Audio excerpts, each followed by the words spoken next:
ایسے میں ایک سیاہ بادل آیا، اور جب سیاہ بادل آیا تو ملائکہ کی نگاہوں سے نور چھپ گیا، اور ظلمت کی اندھیرے میں جب ملائکہ کو کچھ سجائی نہیں دے رہا تھا تو انہوں نے خالق سے التجا کی کہ ہماری آنکھوں سے اس اندھیرے کو ہٹائے، تو اس اندھیرے کو ہٹانے کے لیے جسے خلق کیا اسے زہرا کہتے ہیں۔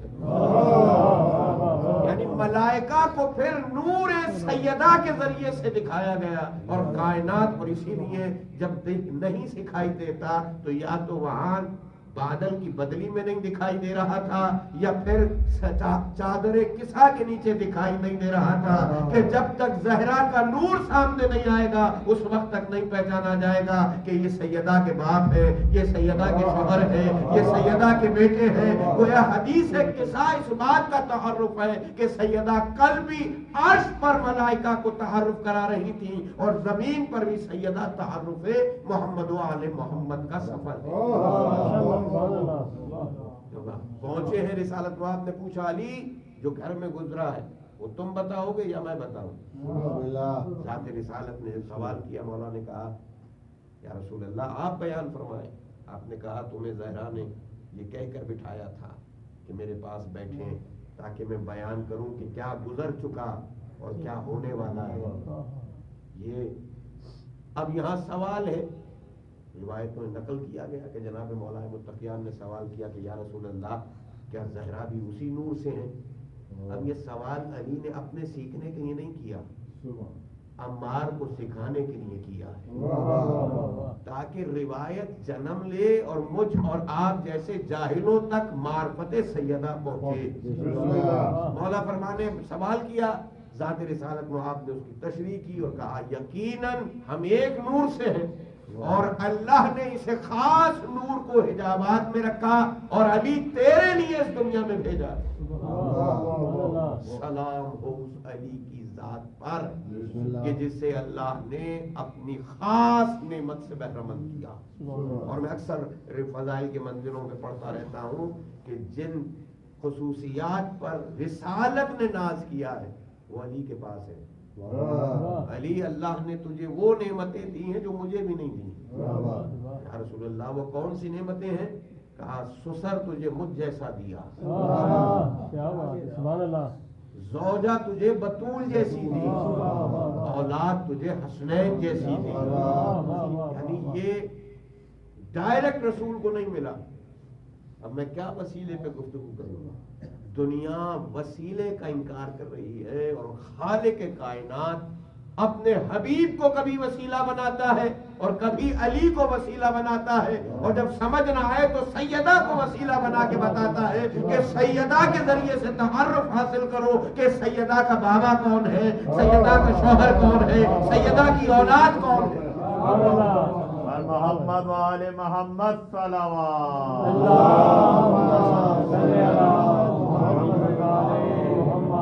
اب ظاہر دیکھیں فضائل علی کے پڑھے گئے کہ علی تجھے اللہ نے وہ نعمتیں دی ہیں جو مجھے نہیں دی۔ سسر مجھ جیسا یعنی زہرا کا بابا، اور زوجہ زہرا جیسی، ڈائریکٹ زہرا کی فضیلت پڑھی جاتی ہے، اولاد حسنین جیسی۔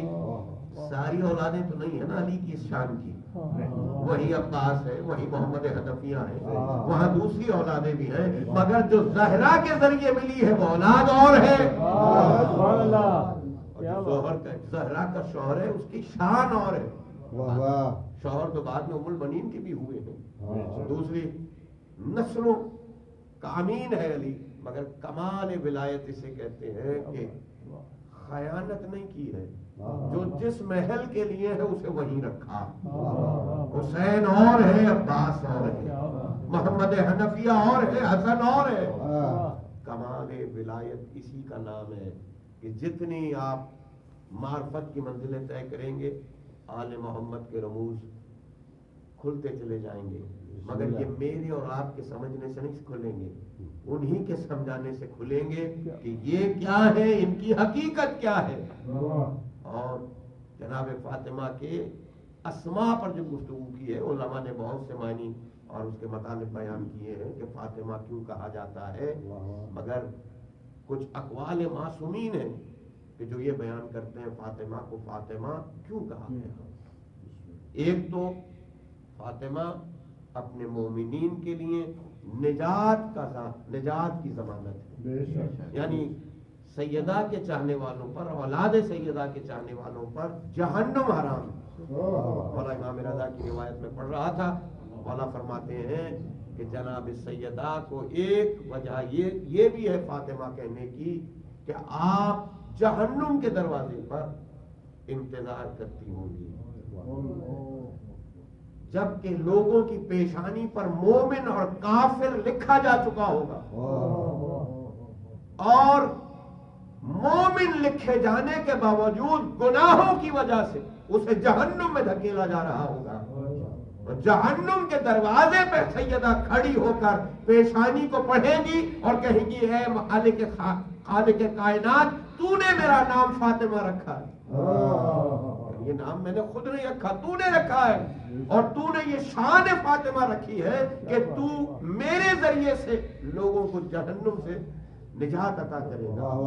تو حکم الہی ہوگا، فاطمہ میں اپنے وعدے کے خلاف نہیں کرتا، میں نے ہی تیرا نام فاطمہ رکھا ہے، اور میں ہی تجھے یہ حق دیتا ہوں کہ جن کی پیشانی پر مومن لکھا ہوا دیکھے.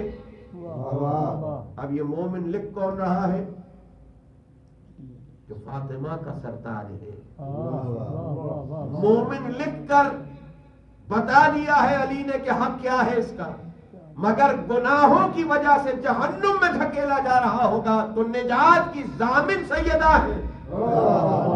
لا ینال عہد الظالمین. امام ظلم نہیں کرتا، امام تمہیں تمہارے گناہوں سے نہیں بچائے گا، بچانے کے لیے جسے ڈھال بنایا اسے سیدہ کہتے ہیں. سلام ہو ایسی ماں پر جو اللہ نے ہمیں فاطمہ کی صورت میں عطا کی.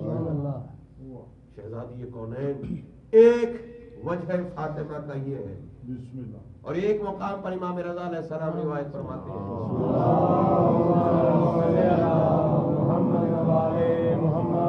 کہ اس میں فاطمہ اس لیے رکھا گیا کہ خالق کائنات جانتا تھا کہ رسول کی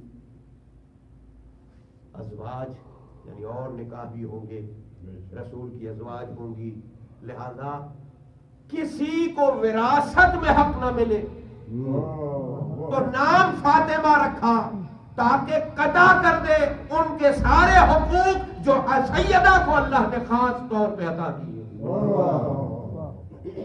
دکھ ہوتا ہے در ائمہ سے علم لینے کے بجائے ہم نے ادھر ادھر سے علم لیا اور پھر اس کی اپنی تعویل بیان کی. آپ سے میں سوال کرتا ہوں، کیا رسول کے سرہانے بیٹھے ہوئے اصحاب نے نہیں کہا تھا کہ کتاب خدا ہمارے لیے کافی ہے، اللہ کی کتاب کافی ہے؟ رسول نے قلم کاغذ مانگا، نہیں دیا گیا. کتاب کافی ہے کو جھٹلانے کے لیے سیدہ سوال فدق کرنے گئی. یہ بی بی فدق کیا مسئلہ ہے جس کو کائنات عطا کی گئی ہو؟ قبلہ فرما رہے تھے آپ کے سامنے، بی بی کا حق مہر بیان کر رہے تھے. خدا کی قسم حق کے مہر کے خدا کائنات کی ہر شے ان کی محبت میں اللہ نے بنائی. قرآن کہتا ہے کہ نہیں کہتا ہم یحسدون الناس علی ما آتاہم اللہ من فضلہ فقط آتینا آل ابراہیم الکتاب والحکمہ وآتیناہم ملک عظیم فمنہم من آمن بہ ومنہم من صد عنہ وکفی بجہنم سعیرا. اے انسانوں، حسد کرتے ہو اس فضیلت پر جو ہم نے عطا کی ہے آل ابراہیم کو.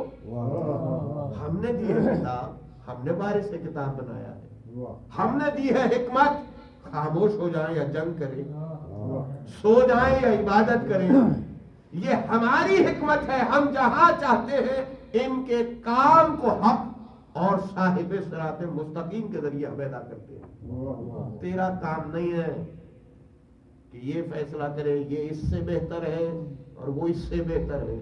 یہ آل محمد کا کمال ہے جسے جب چاہے بہتر بنا دے. اس لیے تمہیں یقین کے ساتھ آل محمد کا فالوور بنایا گیا. تمہارے دلوں سے تمام شکوک نکالنے کے لیے اللہ نے ان کے فضائل رکھے قرآن میں، تاکہ کبھی شک کے ساتھ نہیں، یقین کے ساتھ آل محمد کے ساتھ چلنا. یہ کبھی تمہیں صراط سے بھٹکنے نہیں دیں گے. جمہوریت نام کی شے اسلام میں نہ تھی، نہ ہے، نہ آ سکتی ہے. عرش پہ بھی جمہوریت اللہ کو پسند نہیں تھی اور فرش پہ بھی اللہ نے اس کی اجازت نہیں دی.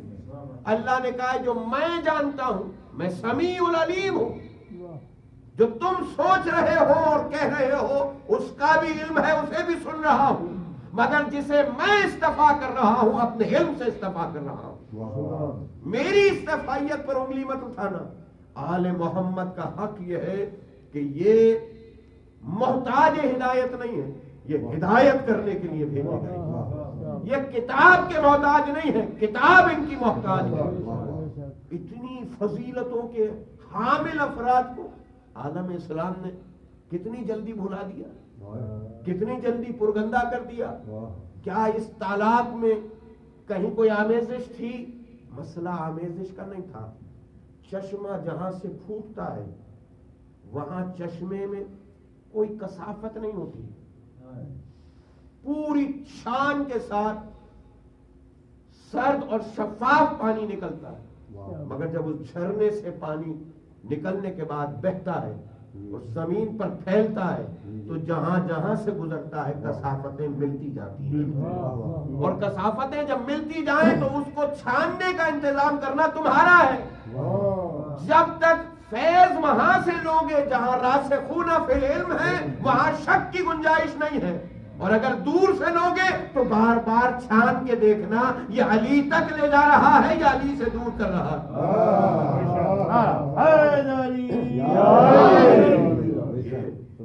شکر ہے آل محمد کا کہ ہم نے کہیں نہ غلط لکھی نہ صحیح لکھی. اصول کے ماننے والے تھے تو جو لکھی اصول کافی لکھی، اور کافی کہہ کر میرے امام نے کہا کہ یہ اتنا ہی سمجھ لیں تو کافی ہے.